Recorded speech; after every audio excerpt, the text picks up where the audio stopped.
don't want them to gain another yard. You blitz all night! And if they cross the line of scrimmage, I'm gonna take every last one of you out. You make sure that they remember forever the night they played the Titans. The margin for error is so small. I mean, one half a step too late or too early, and you don't quite make it. 1/2 second too slow, too fast, you don't quite catch it. The inches we need are everywhere around them. They're in every break of the game, every minute, every second. Winners win and losers lose. I can't explain it any better than that. I don't know how it happens, but winners win.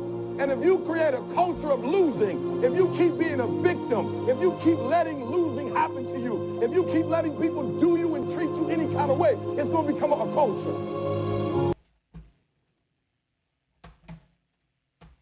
That I believe in them wholeheartedly. I don't want to necessarily get into the nuts and the screws of it all, obviously, but I think he definitely deserves a chance, another contract, and a chance to coach this team amongst and kind of, I guess you can say, more influence on his terms.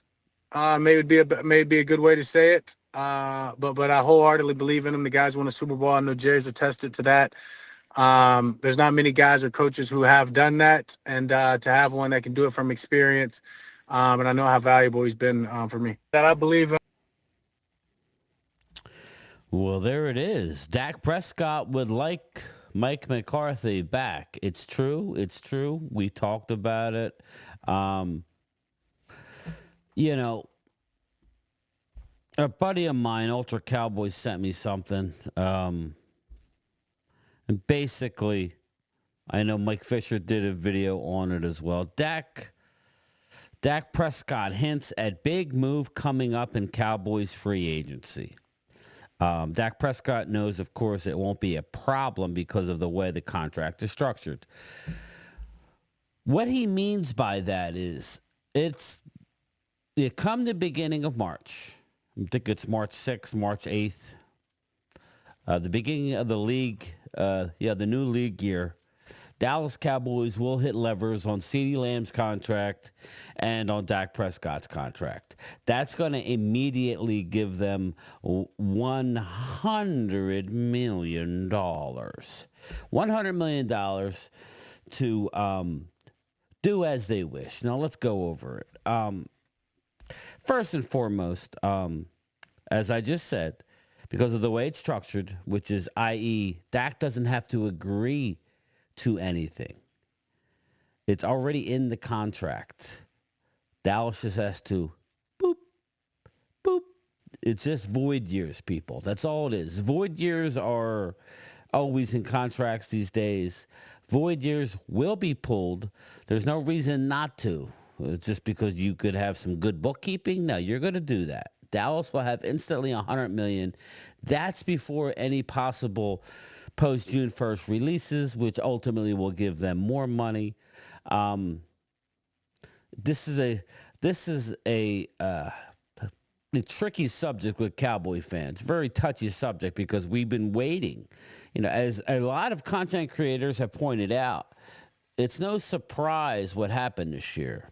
Those who don't know or non-fans of the team and just want to hate, we know where they're coming from. But the Cowboy fans know what happened this year. We rolled the dice that we weren't going to suffer a lot of injury. We went thin. Dorrance Armstrong is having a mediocre year, people.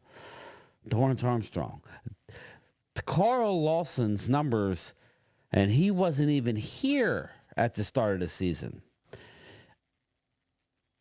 are way better than Dorrance Armstrong, and Carl Lawson's making the veteran minimum. So, again, Dorrance Armstrong got paid for a high-end starter, and they're getting low-end production. Dante Fowler's having a good year. But outside of that, we lost our depth. They chose not to pay a premium price for It's like, you're spending Best Buy prices, right? And you're really getting like Wish Network, Timu. You're getting a little Timu action in your item. That's just sorry, but that's what it is. They didn't want to overspend. Now, I do believe they will spend if they believe the right guys out there. But Dak Prescott eludes. Once these levers are hit, he basically is alluding to the fact that when they sat down and did the contract, him and Cowboys had an understanding that they would spend some of the money on free agents outside of their own. And we'll get into that. $100 million in incoming cap room and a big chess piece in free agency. A big chess piece in free agency. Who knows what that's going to be? It might be a receiver. It may be T. Higgins. It may be whoever. If Dak Prescott's talking about a chess piece, to me, that's offensive weapon. That's just me. I could be wrong. I would like to, if I'm going to go out and get a free agent, I would like a D lineman, but I don't know that Dak will be maybe he is. I don't know. We do know, and we got plenty of time to talk about this. We're literally in the last quarter. We got 5 games left to go before the playoffs start. Dallas won't be a part of the playoffs. Let's be realistic, people. That's what's best for the franchise right now. Who do we want to bring back? We have 27 free agents. Again, not anybody real big, but guys like Osa Odigizua, Jordan Lewis.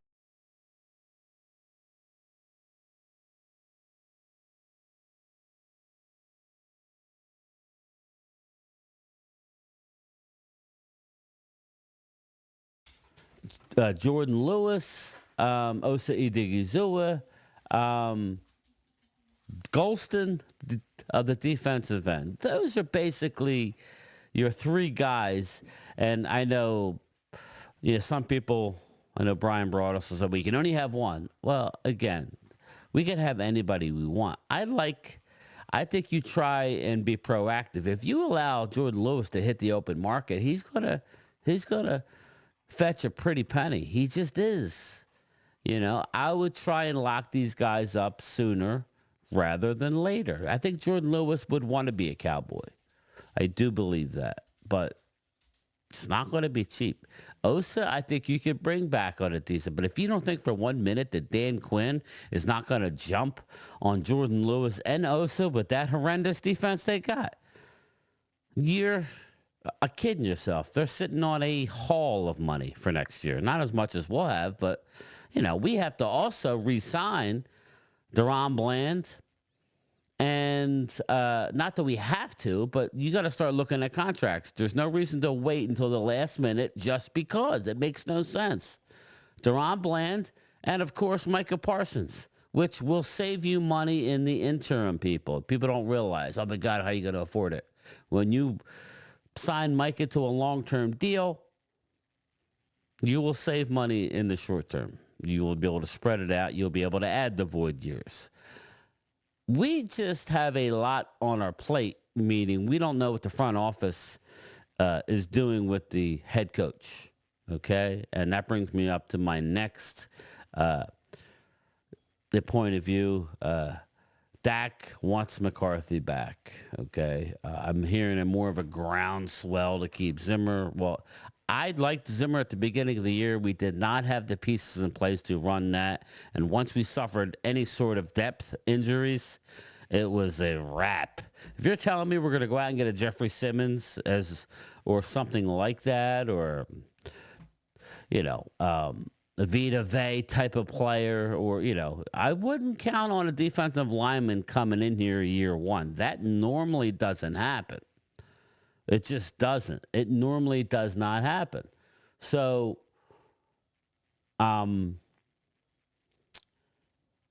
you say chess piece, is that a T. Higgins? I don't know. Is that to me, a guy coming off an ACL, a Stephon Diggs, that's not a chess piece to me.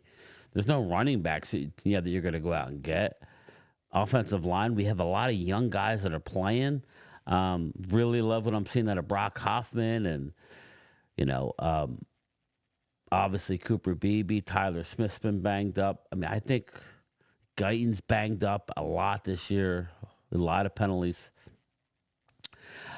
I've been a very critical of the offensive line coach, Mike Solari. I think that's the problem with Terrence Steele. I really do. I'm not trying to just pass it off on the O-line coach, but the offense in general. So to bring back McCarthy kind of has me a little bit upset. Hey, listen, we have the quarterback signed already, where he has no real say other than you want your quarterback to be happy. I don't like what McCarthy is doing in the way of play calling. There just seems to be no rhyme or reason. He knows what he's doing, people. He had a good offense last year.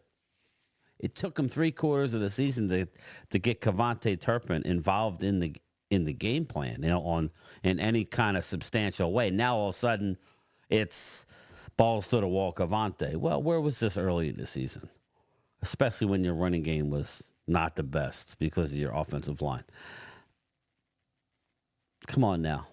I would try and bring back D-Law on a short-term deal, but, he holds all the cards. So, again, moves will be made. We have a lot of draft capital.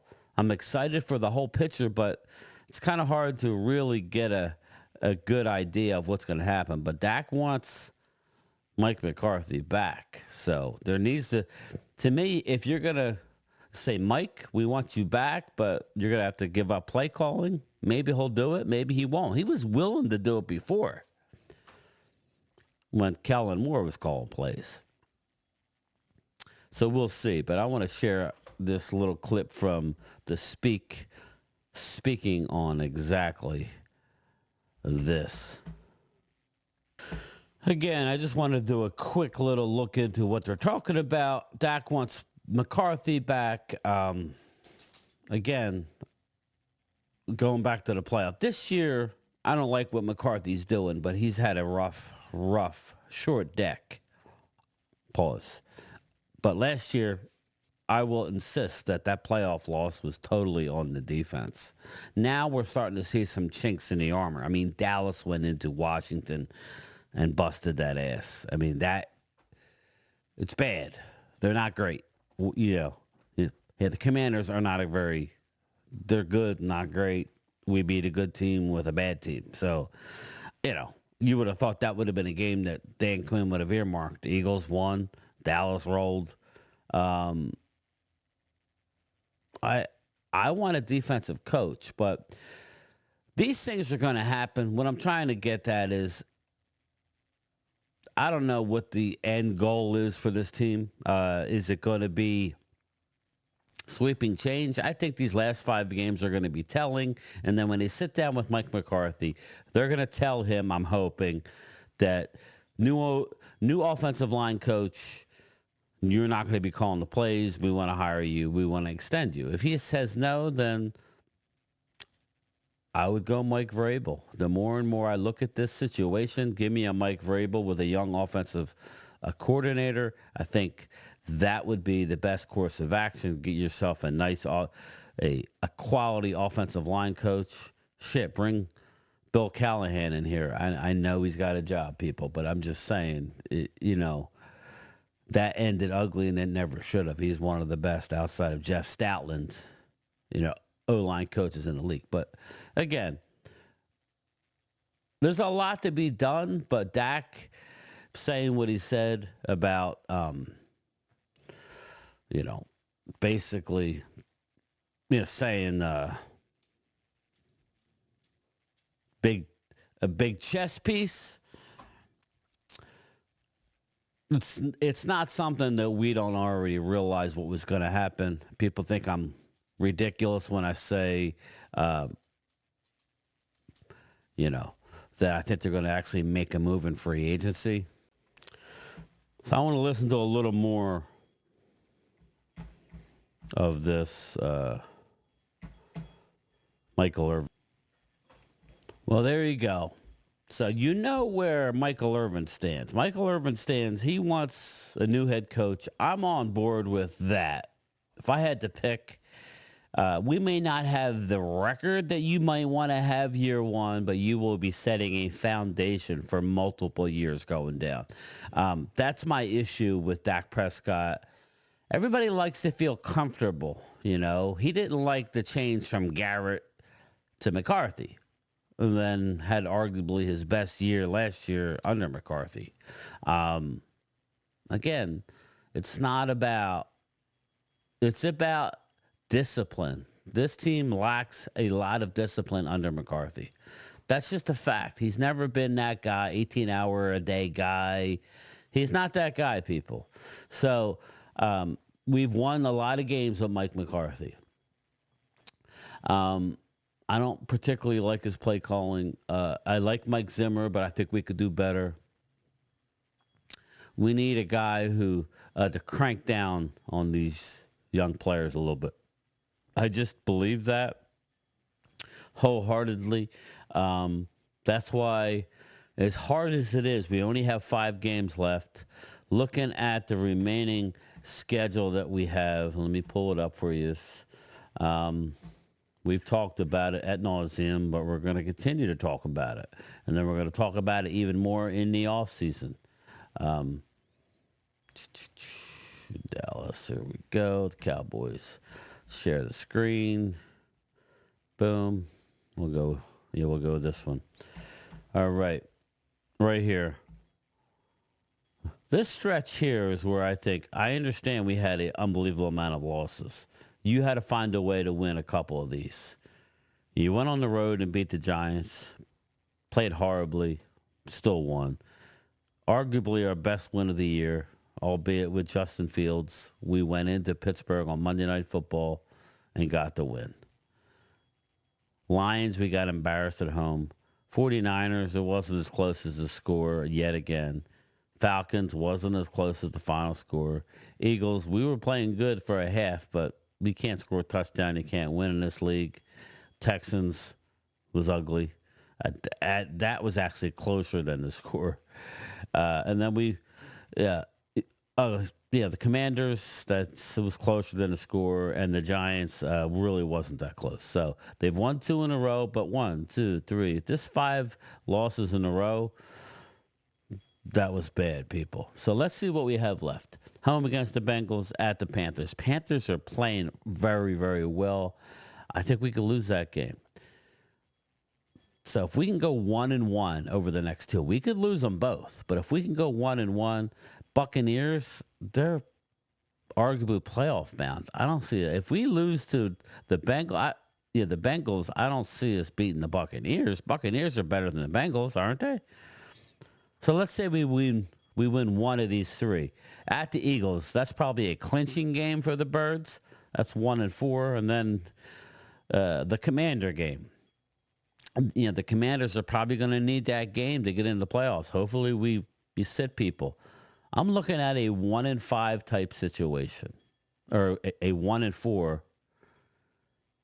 in the next 5, which would put us with 6 wins. I mean, that'll put us at 6-11. So that should give you a good pick, people. If you win 7, you're still going to be in the teens. You're not going to make the playoffs.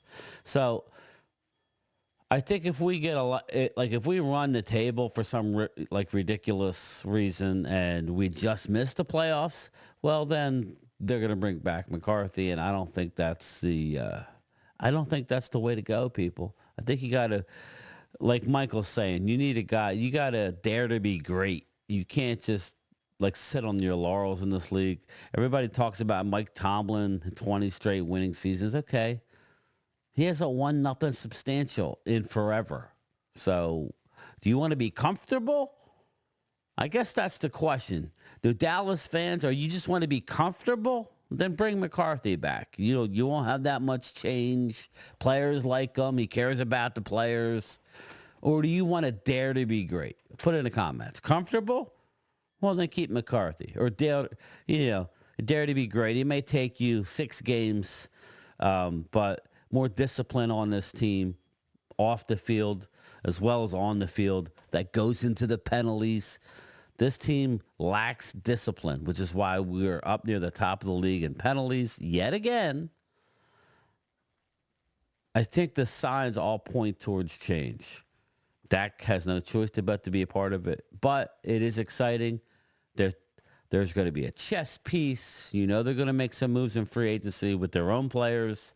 I think they're going to get a couple guys on the outside, maybe not who you might want, but in the end, I think it's going to be good. And then the draft. So, again, go get me a stud coach, Vrabel. I'd rather have Vrabel over Belichick. I'm good with that. Let's ride, baby. And the Vrabel has ties to Jerry Jones, so I would be good with that. So let me know what you think. You guys want comfortable or dare to be great? And I think I know what most people are going to want. So, all right, everybody, that's it from me. Let me know what you think of the video. Give me a thumbs up. Don't forget to hit that notification bell so you guys are aware of when each of these videos drop. I haven't done one of these in a while. Here you go. I will talk to everybody later. And don't ever forget. How about them Cowboys? Yeah!